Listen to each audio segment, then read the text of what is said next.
Za ovaj tako jednostavan recept potrebno je da spremite 400 g brašna tip 500, polovinu kesice praška za pecivo i prstohvat soli. Zatim i 80 g kristal šećera, to je otprilike pola šolje, jedno cijelo jaje, zatim 50 g putera ili margarina koji je potrebno da otopite i 100 ml mlakog mlijeka. A sada uzmite pa sve ove sastojke lepo sjedinite i pomešajte sa špatulom ili varjačom. Vidjet ćete kako se ništa ne lepi zato što su ovi sastojci potpuno provereni i treba da dobijete veoma mekano testo. Sada ću da pospem sa malo brašna i tek toliko da premesim rukom. Ukoliko vam se malo lijepi za prste, ostavite neka tako bude zato što kolač treba da bude izuzetno mekan, neće se lepiti previše, tek toliko. Sada pobrašnite vašu radnu podlogu i uzmite i premesite ovo testo. Zaista je, kažem, jako lako i ako osjetite malo da vam se lepi, ostavite. Evo, sad ću vam pokazati otprilike kako treba da izgleda. Znači, mekano testo tek možda pomalo se lepi za prste. Ovdje sam i usporila da vidite, znači ne previše, ali tek toliko i ostavite da tako bude. Sada spremite 100 g mlevenog maka, a zatim i 100 g šećera u prahu. Ja ću u drugu posudu da stavim 2 kašike i da odložim. To ću koristiti za posipanje preko kolača. A ovaj ostatak šećera u prahu dodajte u mleveni mak, pa uzmite i sve zajedno promešajte i sjedinite, jer ovo će biti nadev za naš kolač. Sada uzimam i podlogu treba jako dobro da premažete sa brašnom, da pospete jer ćemo sada da razvijemo testo pa da se ne bi zalepilo. Također od gore pospite malo brašna da biste mogli sa oklagijom da razločite testo i da vam se ne lepi, a da ipak ostane mekano. Ja sam sada ovdje snimila potpuno ceo postupak kako sam razvila ovo testo na koliku dužinu. Treba da bude dosta tanko testo, da ga razvijete dosta široko. Vidjet ćete do kraja, a kažem opet ništa se ne lepe, testo ostaje izuzetno mekano i zaista je lako. Posebno ako imate malo veću oklagiju, ja nikako da kupim neku srednje veličine, onu veliku ne volim da koristim, a ova mala kao što vidite, ali uspjela sam sa njom lepo da razvijem i sada ću vam pokazati. Evo vidite, to je toliko tanko, a ništa se ne lepi. Slobodno probajte, jednostavno je, ovu koru ćete spremiti za nekakvih možda 10-15 minuta, pošto se apsolutno ništa ne čeka da testo naraste, pravi se sa praškom za pecivo, tako da je sve jednostavno. Ovdje imam 30 g margarina koji sam otopila i koristit ću ga za premazivanje.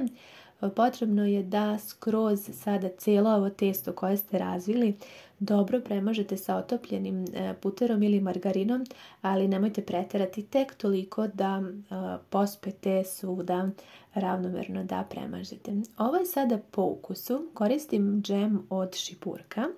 Možete koristiti džem, a i ne morate. Znači ovo je sada samo, eto, bila moja želja da još dodatno upotpunim ukus, ali kažem, potpuno možete izostaviti ovaj džem i bit će jednako ukusan ovaj kolač, to vam garantujem. Tako da, a ukoliko imate neki džem, premažite u jako tankom sloju. Ovdje sam izrendala jednu cijelu jabuku i vrlo malo soka od limuna sam posula da ona ne bi potamnela. I sada po cijelom testu ravnomerno samo posipajte i jabuku, tek toliko da da ukus. A za kraj uzmite i pospite mleveni mak sa šećerom u prahu koji smo iskoristili. Opet ponavljam, ne morate da koristite džem, mogu samo jabuke i mak i bit će jednako ukusan kolač, tako da vrlo je ovaj recept, da kažem, izdašan i nije ni potrebno tako mnogo materijala. Sada je potrebno da uzmete i da presavijete ovako na pola ovo testo, a zatim i drugu polovinu ovako na pola. Ne znam da li ste vidjeli negdje ovakav način pripreme i ovo je opet, da kažem, mađarski recept, jer eto, moji svi recepti su od bake i tako da moja baka je bila Mađarica i svi kolači većinom su Njihovi zaista oni imaju predivne kolače, nije da hvalim baku, ali tako je. Sada premažite i ovo testo koje ste savili također sa otopljenim margarinom i ostatak maka sa šećerom iskoristite, pospite svuda i samo ovako preokrenite na pola. I sada uzmite papir za pečenje i prebacite, namjerno vam i ovo snimam da vidite da se ne lepi, da možete lako da prebacite testo na papir za pečenje. Biće vam potrebna tepsija neke srednje veličine da je stavite ovo testo koje treba da se peče u rernu koja je jako zagrejana na 180 stepeni.